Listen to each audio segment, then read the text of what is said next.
Are you ready? The Kornelia Stephanie Show. Wake up to love, your call to action. Join Kornelia as she empowers others to live heaven on earth. Kornelia teaches listeners how to be the authority over yourself, embracing your inner guru. Feel yourself uplifted into limitless expansion, integrating ease and grace in a changing world. This show will cover topics such as unconditional love, your physical body, how to be in extraordinary relationships, create financial and emotional wealth, embracing entrepreneurship in the new earth.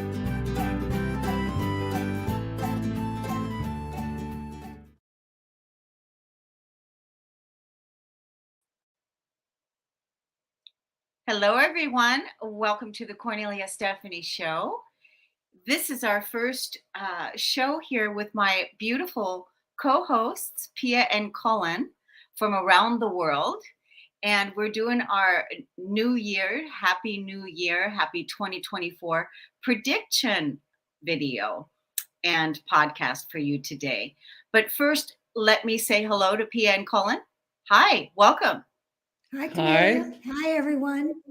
We're glad to be here. We're glad to be here in the new energies of 2024. Yes, the new energies. I certainly am feeling them. I'm certainly feeling expanded. Expanded is a good word. Are you feeling that expansion as well? I think what I would say is that we're feeling a curiosity and a differentness that we cannot explain, which is great because it means we're moving out of what we're conditioned to into something completely unknown and different. Very exciting. It's very exciting. Yes. Yes. I want to let the audience know, for those of you that are tuning in today for the first time, if you don't know Pia and Cullen, they are authors of many, many books. How many books have you written? I think 9. You know the total? 9 books? Yep, all award winners, every single one of them. All award winners, authors of 9 books. One of the most wonderful books as well is Remembering Who We Are. So this book right here, it's a world famous book as well, all award winning. Colin Baird Smith and Pia Smith Orleane, PhD, have accessed parallel realms of love and light, including interstellar beings, Pan's kingdom, fairies, and angels since childhood. Both Pia and Cullen are interstellar communicators who are dedicated to joyous life work, bringing Larkma's voice of wisdom to the world. And you have done extraordinary work here on this planet, bringing this incredible work out, supporting us to remember who it is that we are, with all the spiritual tools, with all the wisdom and everything that you've done. And now here we are in 2024, right? And we are ready to co-create our new heaven on earth, to build our new earth together. And so I thought it would be a great show for us today to talk about some of the predictions that Larkma has shared with you all, that you have, shared with the world. And let's see how many of those we can list here on the show today. So what are you seeing for 2024? I think I would begin by saying what Larkma is trying to get everybody to do is to move out of their standard way of seeing the world. In other words, get out of our own way and be able to explore parallel possibilities, seeing things in a different way. Humanity is on the verge of a consciousness leap that has never been experienced before. This is new, unprecedented, totally different territory where we have no anything to compare it to because it's all out of our realm. So while we can talk about predictions, the first thing that I would say is the focus is on the now moment, not predicting what's coming in the coming year, but focusing on the now. So with that baseline, we'll give you some of the trends that Larkma suggests will probably be coming up in 2024. That sounds great. Yeah. Colin, do you want to say anything about this? Well, I think from our research, and the work we've been involved with for so many years, decades actually, that this year, even though Larkma doesn't make predictions as other energies, other entities, other humans, what they say is that predictions are simply possible potentialities.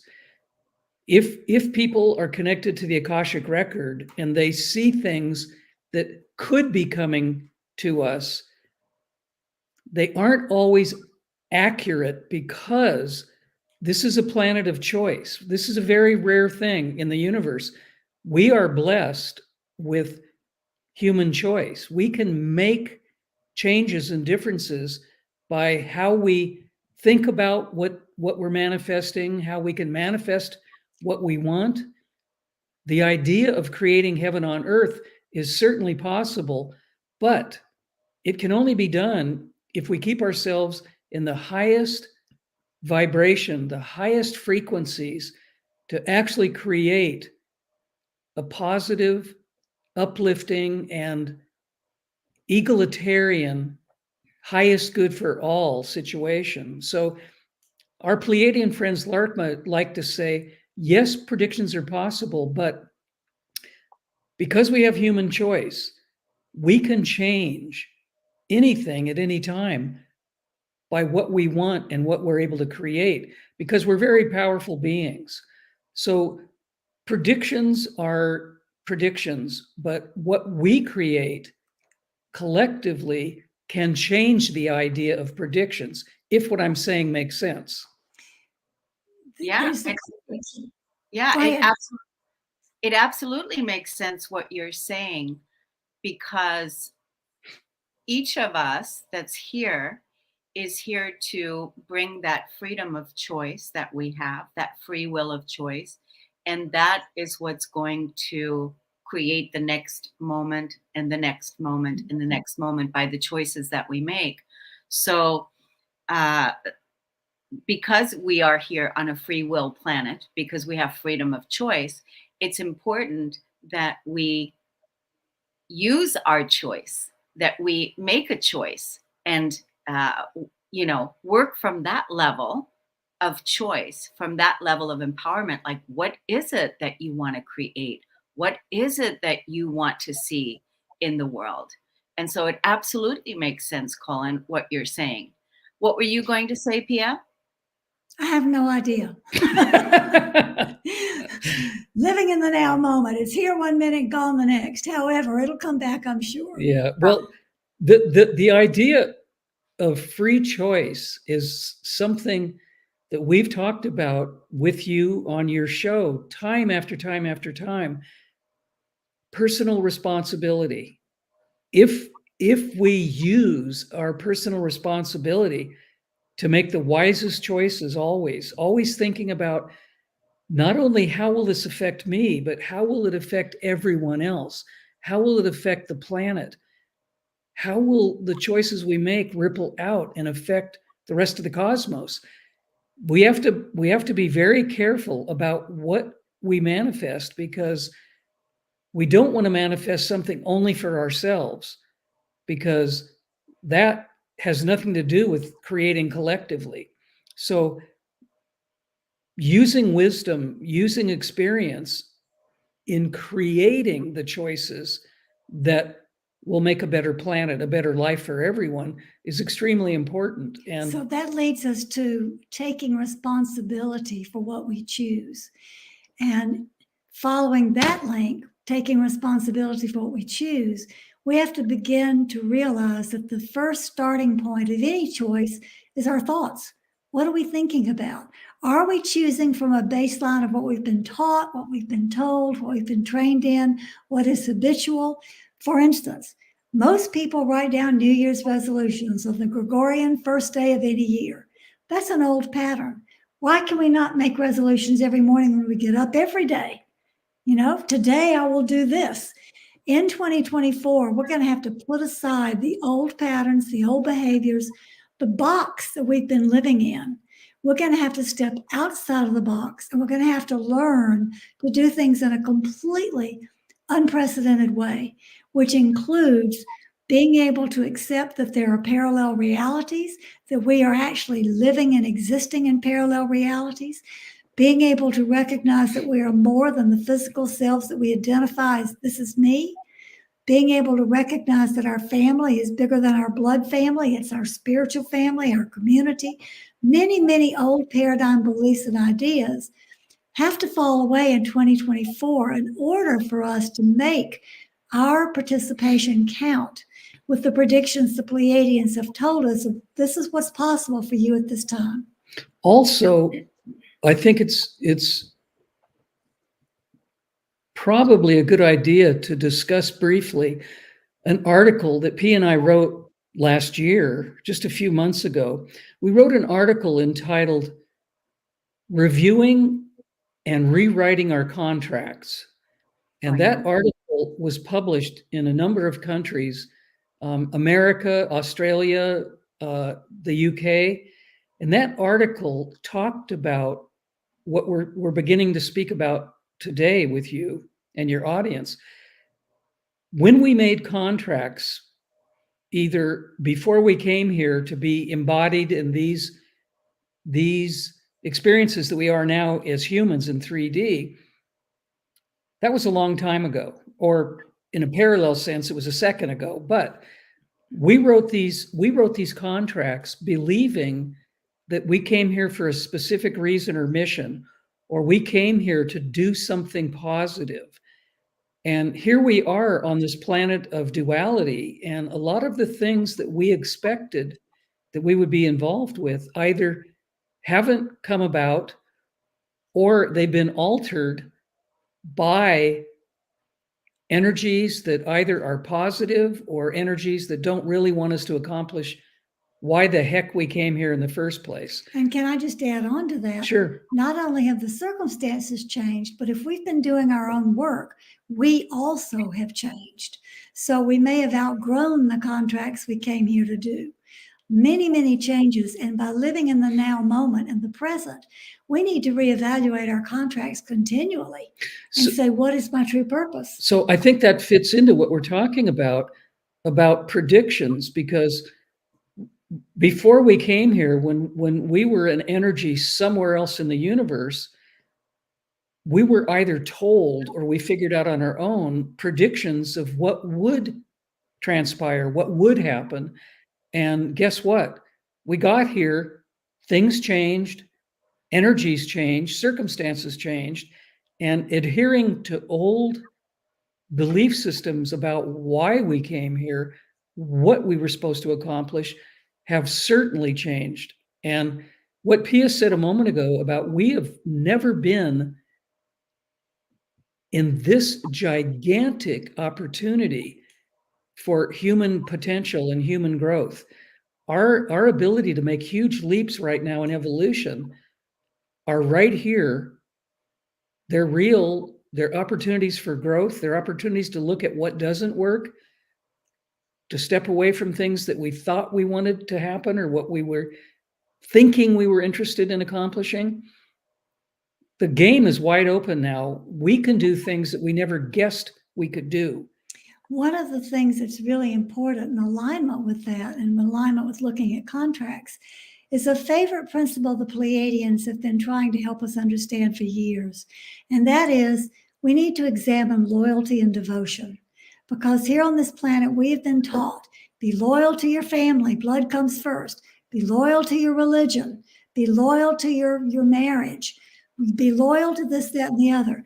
Well, I think being loyal to a marriage is a really good thing, but it has to be two ways, that both people are loyal to that growth that occurs in that partnership. And when people begin to go on different paths, the loyalty needs to be for each person's own individual growth, whether that means reevaluating the partnership or splitting up or going together in a different way. That loyalty needs to be reexamined. Loyalty to family needs to include spiritual family. Loyalty to religion needs to go into your heart to find spiritual values. In other words, the very basis of what we need to understand in 2024 is that the greatest loyalty we can have is the loyalty to truth. And that means letting go of some very old patterns and beliefs that we've been holding on to probably all of our lives. So this is a year of radical transformation. And I think we can already feel the edges of it, even though we're only in the beginning of the year. But Pluto, which has been in Capricorn, which is time, structure, limits, for 17 years now, Pluto is moving into Aquarius on the 21st of this year, 20th in America, 21st in Europe. When that movement shift happens, and it's never on an exact date, we start feeling it ahead of that time. We feel it more as it ramps up after that time.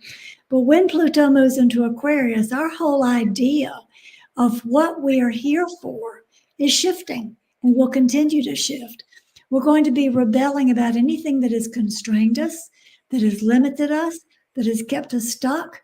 And we're going to be doing whatever we need to do to be free, to follow our hearts and our higher guidance. So that in itself is a tremendous statement about what we have to look forward to in 2024.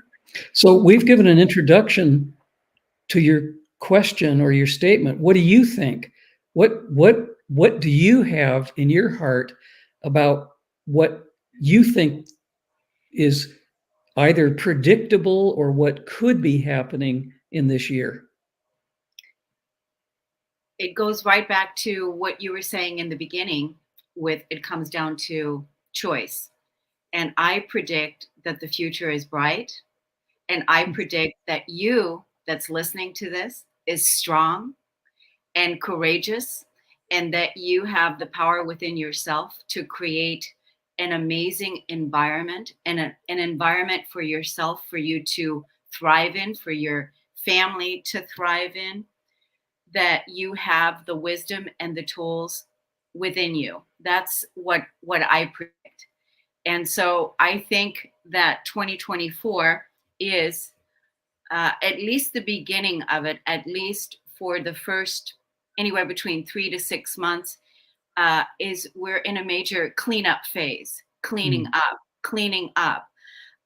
During our last show that we did, I was talking about how Spirit showed me through a dream that we're cleaning up poop. We're cleaning the stables, if you will. Like we're cleaning things up that haven't been cleaned up in such a long time. And how can we make the cleanup joyous? How can we make the cleanup in our daily life every single day, feeling joy in cleaning up what hasn't been cleaned up in a long time? I And think so, one key to the answer, Cornelia, is not to be attached to looking at it as, ooh, that's poop, I don't want to get near it. Or, oh, I have to be joyful about doing this job. If we're not attached to either spectrum of polarity of how we feel about it, the joy comes naturally from our service. And right. that's a real way to achieve what you're suggesting we can all do. Yeah. And I feel like, that's the part that's exciting, is to look at it all, knowing that we have a lot to clean up. And I think the first 3 to 6 months, especially right now, I mean, you mentioned the Gregorian calendar earlier, where, I haven't followed the Gregorian calendar in my new beginnings of things for many, many years, because for me, the new year begins in the spring. And that is when it really begins. So right now, I'm currently still in the middle of winter, finishing up the last quarter of whatever is still being completed from 2023. So I'm tying up loose ends, basically tying up loose ends, cleaning things up, even showing me, this was showing up in my reality as well, where I received an urgent message from my computer saying, you are out of disk space. You need to make room. You need to make room. So it's showing up all over the place. We have to clean up. We have to make room. We have to let go of what we have to make room to create the new, and to make life more simpler according to these new contracts that you're talking about. That are always changing, because we've changed and we've grown. And who we were, 2 years ago or 3 years ago or 10 years ago, even who we were yesterday, is not who we are today. So I feel that the future looks bright. I feel that uh, we're learning now how to really manifest what it is that we want to create, because we've done the inner work. Those of us that can relate to what I'm saying, yes, we've done the inner work, and we are ready now to manifest the unity, the trust, to see the external, to be have the external match, it be a more of a match to a vibrational match to that which you are. You're absolutely on target.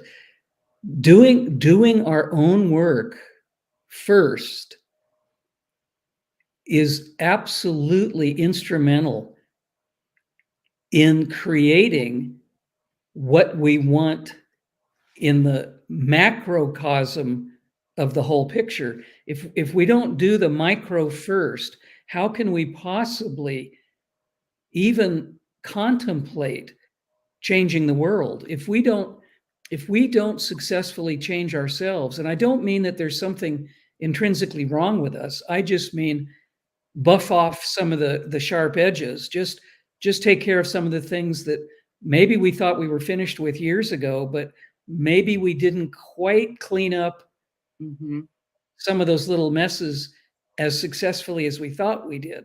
So I think you're absolutely on target about doing our own personal work in order to get to the point where we can manifest what we really want outwardly in the material world. And it's essential to start at home. We've talked about this too with you.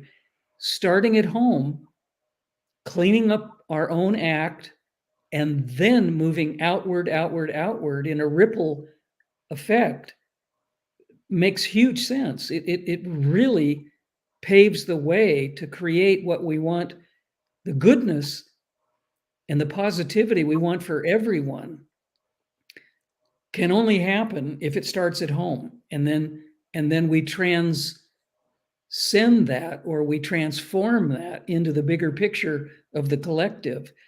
It's totally elementary that we do that work. And once we've done that work, we're ready to really tackle the outward job, the parts that not only don't serve us, but the parts that really need attention, and the parts where we say no to that and yes to this. That takes us back again to where we started this conversation about making changes in our belief systems and our own patterns. We simply cannot go into 2024 with this plan that we're going to clean up our own work and the world's going to be expecting us to show up and do all these things in the same way we have before. We have to be detached from expectations. We have to be detached from judgment. We have to be detached from emotional experiences. We have to be completely in a state of peace, calm, love, and detachment in order to do this work. And that means when we go in and do the inner work on ourselves, detach from the stuff that you don't like and go, okay, I'm cleaning this up, but I don't have to feel bad about it. I'm just taking care of it. And when we're not attached to it any longer, it opens windows and doors of all kinds of insights. And that brings more light that we can then ripple out into the cosmos. There's one other concept in here also, but go ahead, Kornelia. What did you want to add? Well, I wanted to say, when you're talking about the non-attachment, that's, like what reminded me of it is being in the world, but not of it. Yes. That like we're being in the world and we're not attached. We're not trying to control or manipulate anything to happen. We are here attending to the task at hand. And we know that it begins in our environment, in our home. Clean up your own backyard. And what does home mean to each and every individual? These are all explorations to really, for you to define that for yourself, by doing the inner work, that, your body is your home. where your spirit is acting through, and you live in a home, and then the earth is also your home, but then the galaxies also. So what define home to yourself, but this is your environment. And if every person tends to their home, to their environment, and beautifies that and sets that up and makes that a welcoming, honoring, beautiful, devoted, you said this earlier, devoted place to where you like living, and it feels good to you, and it's honoring to who you are, it's representing you, where you can, you're inviting people over and you're honored to invite them over, you're honored to be here. It's that type of energy. Absolutely. And Absolutely. I think that is beautifully said, and we can distill it down into one radiating point that touches all of those areas. Home is where our heart is. Wherever your heart, which is a direct connection to source, is, that's home. And that can be in a familial setting, it can be in a community, it can be in a country, it can be on the world, it can be in the cosmos, but the heart goes with us everywhere. It takes us into a energetic presence that is larger than the physical body or the physical environment, because it's directly connected to source. And that being directly connected to source through our heart energy is how we use that energy of home to really claim who we are and do our work. Well, it also helps us realize that maybe the emphasis isn't just about our physical bodies or our five senses, or what Larkma says is actually we have six senses. They add intuition as the sixth sense. Only they call it the first sense because it's the most important. They order it differently. They put intuition as the first sense, and then the five others come after that. I think we need to stop emphasizing, although we need to honor our bodies and we need to take care of our bodies are just a small part of the entire part of who we really are. We're spread out into the universe. We are experiencing other lives in other dimensions, other realms. This physical human existence on this planet is but just one part of who we totally are. So I think we have to look at the bigger picture and see that what we're doing here is part of it, but not the entirety. Yeah. Listening to what we're talking about, I'm thinking of an analogy or a symbol here. I think what we're talking about is like tending a garden. Mm-hmm.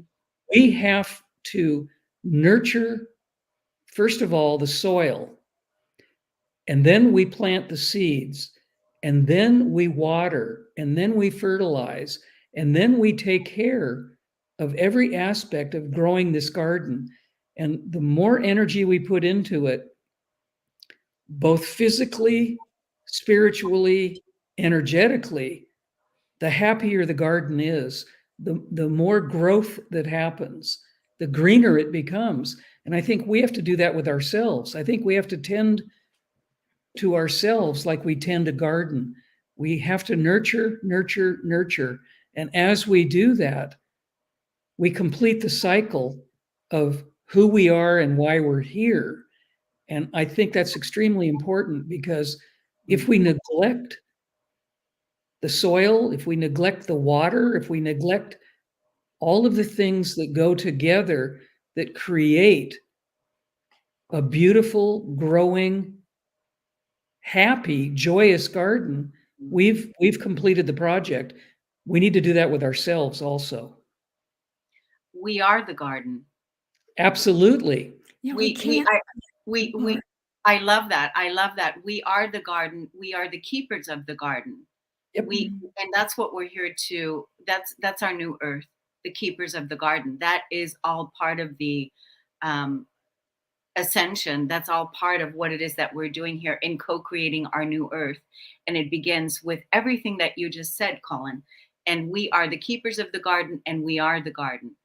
You both have brought this up today quite a few times now, with the parallel realities that we're also living in, and that we're so much more than just who we are here on this conversation. That there's so much there's so much more to us. Let's talk a little bit about the parallel reality, Pia, that you were bringing up earlier, that we are in other realities as well. In case for the listener that's listening, that you can explain to us what you mean by that. Well, in order to get a grasp on what it means to have a parallel existence, you have to detach from the idea that this, who I call myself, who I think I am, is all there is. Or that this and my spirit is all there is. Or that this and my soul is all there is. Because the soul, spirit, has the ability to be multiple places at one time. The soul can be in this body, it can be in another place in the universe, it can be in a different dimension, having a different experience. It is not aligned only with this 3D physical experience. That's something we've not been taught, trained in, or understood, but it is the truth.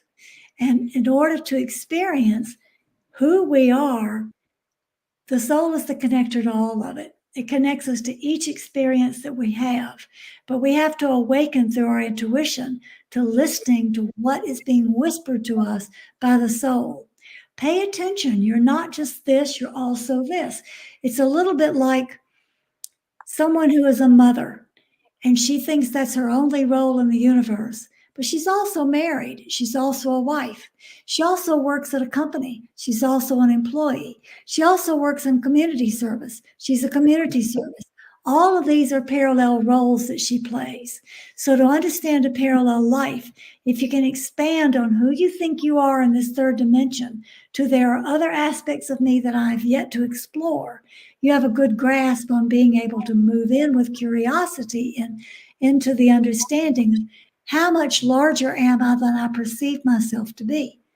Can I add to that? Well, it's interesting. Science that used to be purely science is now finally growing into the understanding that spirituality has to be part of the scientific process or understanding. Quantum physics has changed old-fashioned science, the Newtonian, the Cartesian idea that either we're just a machine or that we're here simply through evolution. The new science is beginning to meld spirituality and science together. And what that is showing us is that what we thought as a separate existence, planet Earth is just a ball rolling around in the atmosphere, and that we're not connected to anything else. There aren't any other intelligent beings out there. We're it. That theory has now gone by the wayside. Quantum physics and the new science is beginning to show us that we're part of a much larger picture. We're part of a much more, I don't know how to say this.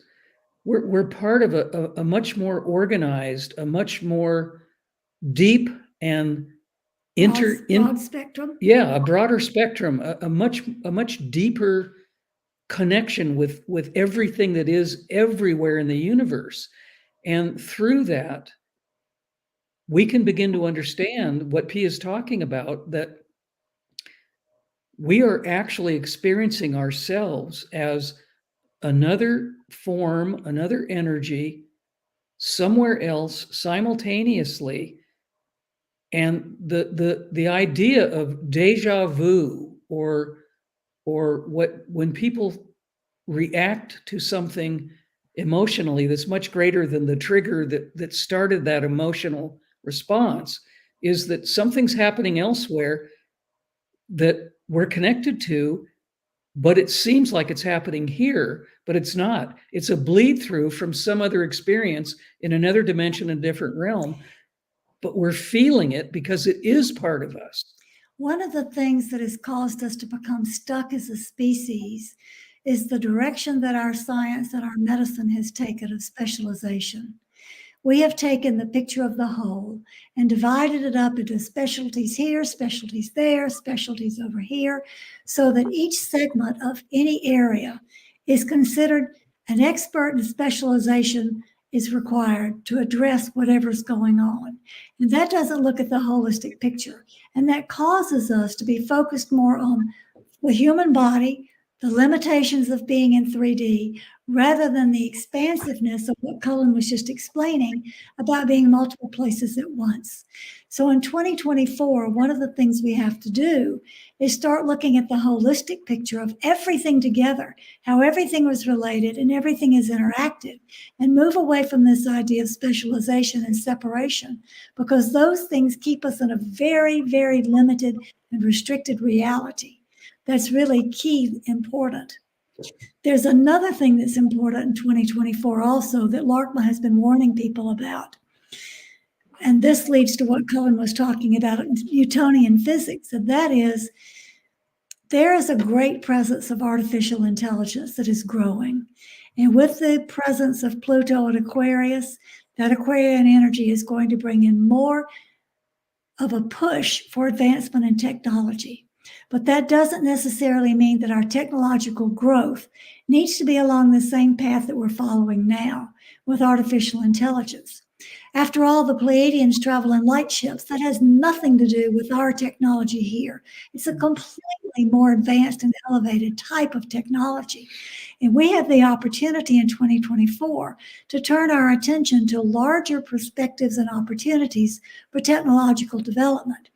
If we get sidetracked by this mechanistic view of everything has to be specialized and algorithms have to be aligned and we have to align with artificial intelligence, we're going to limit ourselves even more rather than following what's possible in 2024.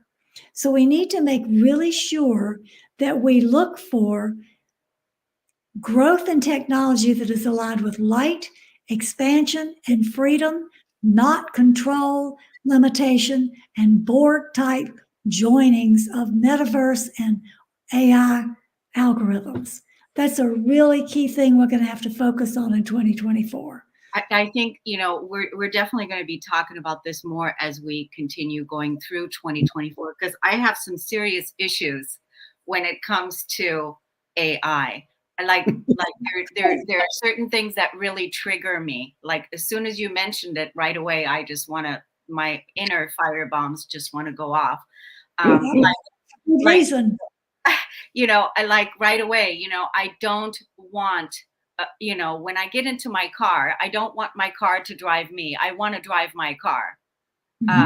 Basically, when I clean my house or whatever, I want to vacuum my own floor. I don't need a robot vacuuming my floor. I don't want that. I don't want that. And so when I think about the AI, about what that push that you're talking about, that's being presented, that, of what's there, we need to be very, very, again, responsible in choosing what type of reality we want to create here when it comes to the AI, and what type of heaven on earth do we really want to live here? What do we really want to create when it comes to this artificial intelligence? Because it's here and it's coming and it's full on and it's full force. And I right away, I got my inner warrior up and I'm going, no, I don't want this. Nope, I'm not doing, I want to drive my own car. I don't want to be tracked with everything that I'm doing. There is so many things with this. So as you can see. Well, Cornelia, if we're going to achieve what you're talking about, it's going to require people being willing to give up the idea that AI makes them have more assistance, makes it easier for them. Start using cognitive abilities of our brains and stop waiting on Google to give you every answer. Stop using smartphones and learn how to pick up the phone and dial your numbers. Stop being on internet all the time. All of these things that people feel make their lives more necessarily connected, which really don't, are the very things that are leading us into the trap of being controlled by artificial intelligence, being monitored, being directed, being limited.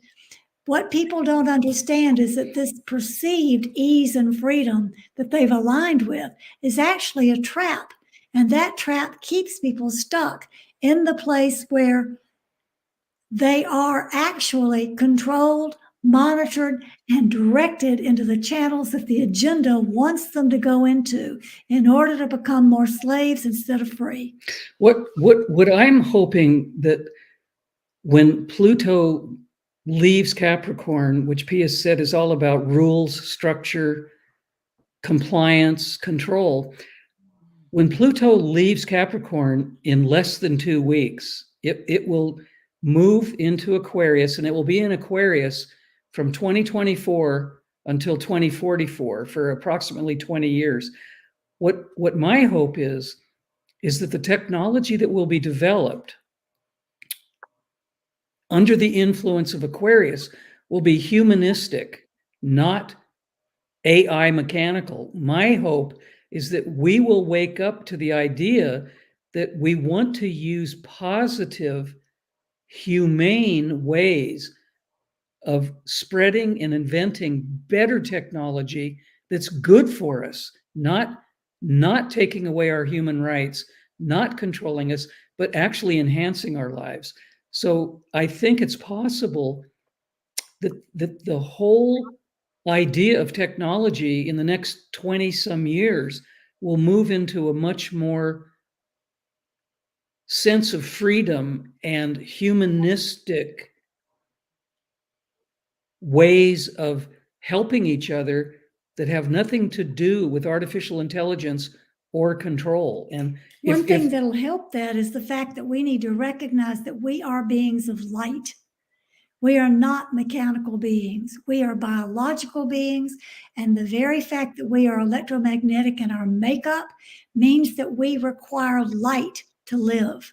So we need to turn our attention to focusing our technology on light, not on mechanics. Yeah, I think if we use two terms to describe the new technology that we're able to create, it would be light and love. Mm-hmm. And if we use light and love together, that will ensure that we create something that's not only more holistic, but benign and life-giving. We see AI as taking away our lives. We see AI as non-humanistic, non-biological. We need to correct that journey or tendency away from going in that direction to being all about humanity, love, light, and positivity. And we can do that. We just need to stand up and say no to things we know won't help us. We need to be very definite at this point and say, no, that won't work. Let's do it a different way. And also be willing to not take the easy road. Give up things that make your life easy and be willing to do it a little more challenging, but more authentically. Yeah, I think again is being willing to go and dig, nurture the garden. Mm-hmm. It's being willing to do that work yourself instead of, having someone do it for you. I mean, it's nice to have someone help you, but we're using this analogy here right now. But there's certain things I want to say in response to what both of you said. First of all, I love the word humanistic. That is what we really need to remember in 2024.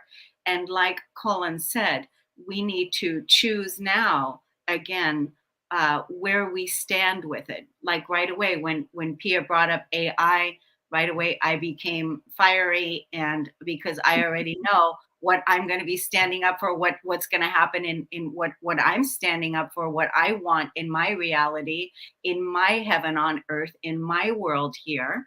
And because, this is all part of our co-creation together. And I have to be able to put my voice into it about what it is that I want, what it is that I stand for, what it is that I want to create. And I like what you said, Pia, about, they're with AI, they're all trying to pull you in to say it's going to make it easier for you if you do this. It's going to make it easier for you if you have this, if you do this. And all the emails are already coming through to use AI for your social media and all these things. I have such resistance to it. So, it's really important for you to look at where you stand with all of it, Mhm. really, define that for yourself, like what's important to you. And like I said, I want to be able to get in a car and drive the car myself. I don't necessarily want a robot driving my car for me. I just don't.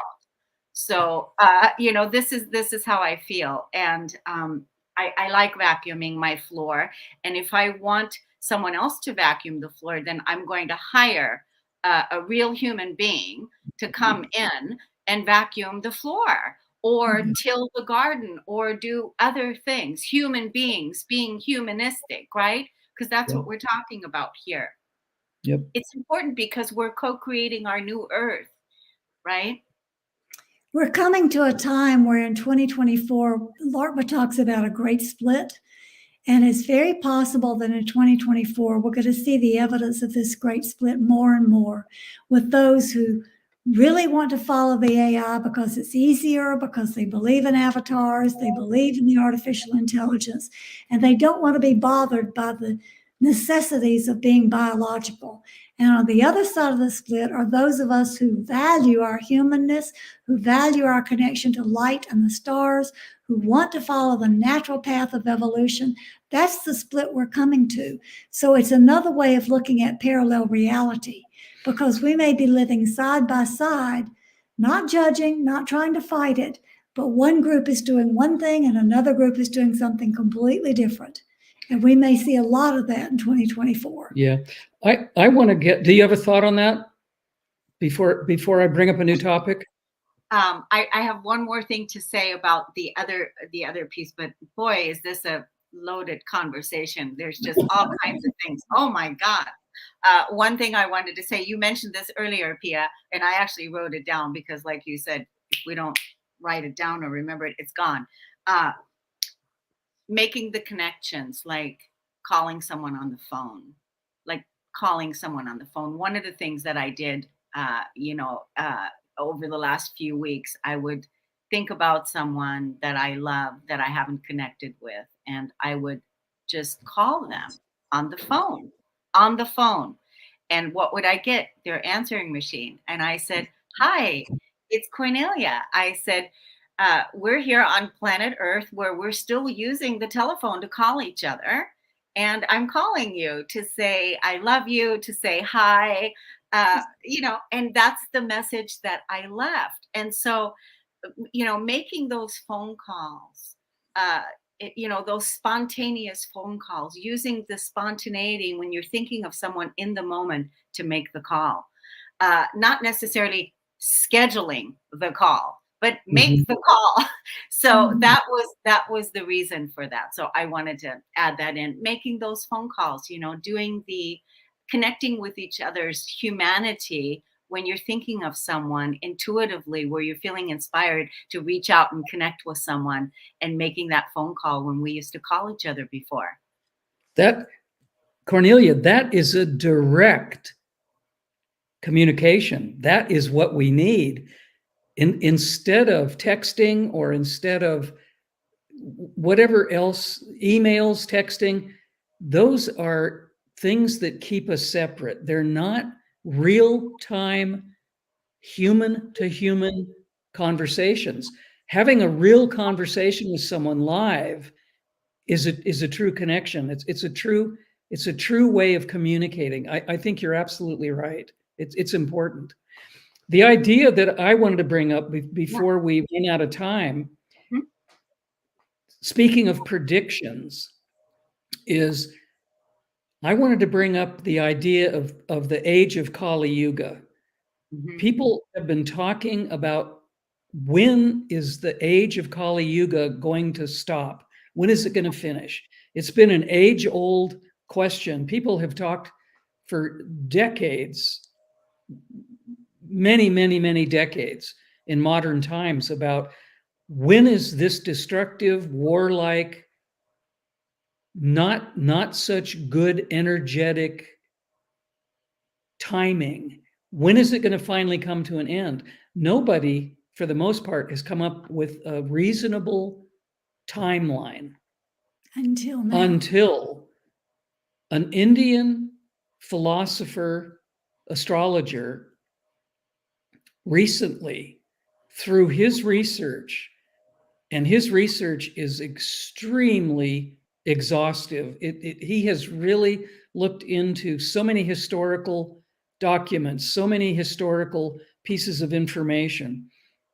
He has come up with a theory that the age of Kali Yuga is going to come to an end at either the end of 2024 or in the year of 2025, which from a predictive point of view is a huge understanding, because we've been in this, under this influence for so long, which has created war, poverty, discommunication, the falling apart of things. It has been such an absolute negative, energetic pall over humanity for so long.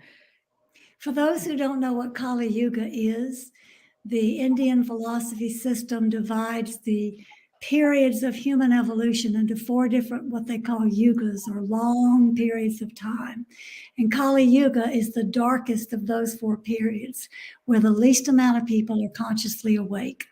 So we've been living in this oblivion where people are not awake, or only a few of us are awake, for a very long time. Now, at the end of Kali Yuga, we will start moving into a place where there is more light, more people awake, more consciousness, and higher level of being able to interact with life. So if indeed this age of Kali Yuga is going to come to an end within, let's say, the next year or so, that hopefully should pave the way to creating the heaven on earth that we've been talking about, that give us the ability to actually manifest, possibly for the first time in thousands of years, to create what we really want, that has to do with positivity, community, respect, and an overall understanding that we're all in this together, and let's do a better job together. For your listeners who want to hear more about the Pleiadian view, Larkma did who is our Pleiadian star group that we work with, Larkma did a 2024 predictions YouTube that you can find on Pleiadian Larkma YouTube. It's available for anybody who wants to look there. And a lot of the things we've been talking about in today's conversation, they just produced a YouTube that'll be released this Sunday, talking about the things we need to detach from and what we're moving towards as our next steps. So you can find that one also on Pleiadian Larkma YouTube this coming Sunday, the 14th. So there will be 2 YouTubes there that people can explore the Pleiadian perspective of what 2024 is going to bring us more in depth. The Pleiadians that we work with have been giving humanity tools to create what we're talking about today. They've been talking about detachment. They've been talking about false belief systems. They've been talking about all of the things, bad training, all the things that have kept us from actually creating what we want, how to create what we want. And they're giving humanity the tools to actually enable us to create what we're talking about. And every few months, they give us more tools to actually do something in a much more positive and a much more humanistic way. And it's what we've written about for decades and what we've talked about and lectured about. And they're actually being more forthcoming and more verbal about how to use these tools that they've been giving us for such a long time. I just want to say that in 2018 or something, 2018, I think it was, I created this image. I'm looking at it right now. I can't show it to you, but on the image I wrote, so that the external can become a new vibrational match to that which I am. Oh, that's lovely. That's lovely. And we're talking about it here is once we've done the inner work, and I'm not saying that I'm done with the inner work. Once we're done with the inner work, or we have worked on healing those patterns and healing the shadows, integrating the shadows, healing the core wounding, releasing and letting go of everything that has been a lie in your life. Once we have done all of that work and we remember who it is that we are, remembering who we are, once we have done that work, then we are really fully equipped to take responsibility and co-create that heaven on earth that we want to live in, to create this environment, to be the keepers of the garden. Because, Cullen, I already, in the way that I see heaven on earth, is that I've already created heaven on earth in me, because heaven to me is a state of consciousness that I live and act on a daily basis. And the earth is already here. And so we're merging the heaven on earth consciousness with our earth together, living and acting from that place of unity, love, and trust that you're talking about, and what it is that we're creating here. One other thing I want to say about this is that I don't know where I received this 46,000 year, but this was all whenever I would intuitively write or channel, I received this message, and the message said, for the last 46,000 years, we have been living and being everything that we're not. And now in this new beginning, in this new cycle, in this new opening, in this 2024 and beyond, we are living and remembering and being everything that we are. And we didn't know who it is that we were before, but that cycle has been closed. We closed all of those chapters, though we ended all of those contracts. It's done. It's over. We're here now to, this earth is ascending into, has already ascended in her fifth dimensional space. And then there's other dimensions that we're living and acting from, because we're multidimensional beings. And we're here now to take responsibility and build and create this new earth. And I love that you brought in the Kali Yuga. So the end of 2024, the end of 2025, being this cycle being complete. And so we have cleanup to do. And we're tying up the loose ends, right? We're cleaning up the poop. We're cleaning out the stables. We're nurturing the garden. We're doing it. And let's do it joyfully. And in 2021, Kornelia, I wrote a book that just poured out of me. Don't know where it came from, but I wrote a book of short stories called Exit Plan. And one of my favorite stories in that book is called Weaving Light. And the whole book is filled with a lot of the things we've been talking about today in our talk about predictions for 2024.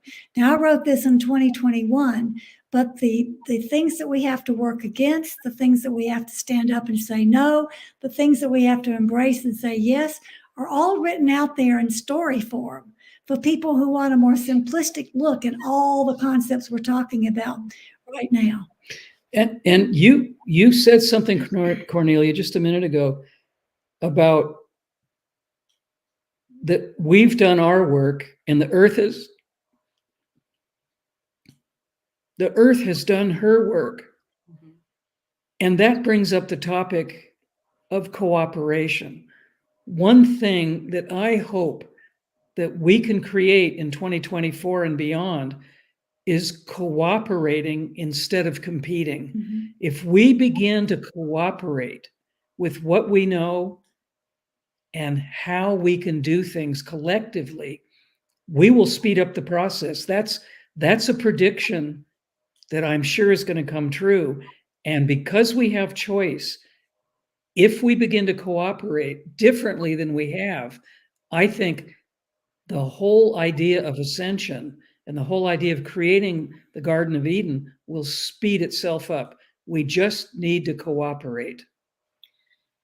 I think we're going to leave it there. We've given you a lot. We talked about a lot of things here in this podcast today about the predictions of 2024. We didn't have them lined out, and we talked about a lot of things. I think it would be wonderful if each person sat down and made their own prediction for themselves on what they predict, like you're a success, you are strong, you are courageous, you have everything you need, you are light, and predict all of those things for yourself, and then you will build a wonderful momentum in 2024 and co-create our new heaven on earth together. Well, you've just captured one of Larkma's favorite sayings, and that is that we speak each other into being. So if you speak all those predictions for yourself, you will become them. And so it is.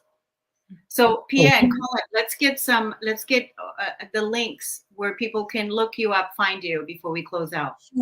The videos we talked about are on Pleiadian Larkma YouTube. Our website is Larkma, LAARKMAA.com. And you can also find my individual work on Pia Orleane, PIAORLEANE.com. So between those three places, you can find all of our books. You can find the article on contracts we were talking about. You can find the videos, massive amounts of information available in those sources. Thanks for asking. Absolutely. And that article, you should send me that and I'll put it below on the video so that we have it there in the description. I'll go ahead and do that. But I want to thank you for coming on today, sharing our wisdom perspectives with each other. And we already are co-creating the new earth together. We have been, and we will continue on. I want to thank you so much for your devotion, for your honor, for being here. I appreciate you, and all of you listeners out there. Thank you so much for being part of our experience as well. Thank you, and we'll see you all next month, everyone. Take care. Bye-bye. Bye-bye.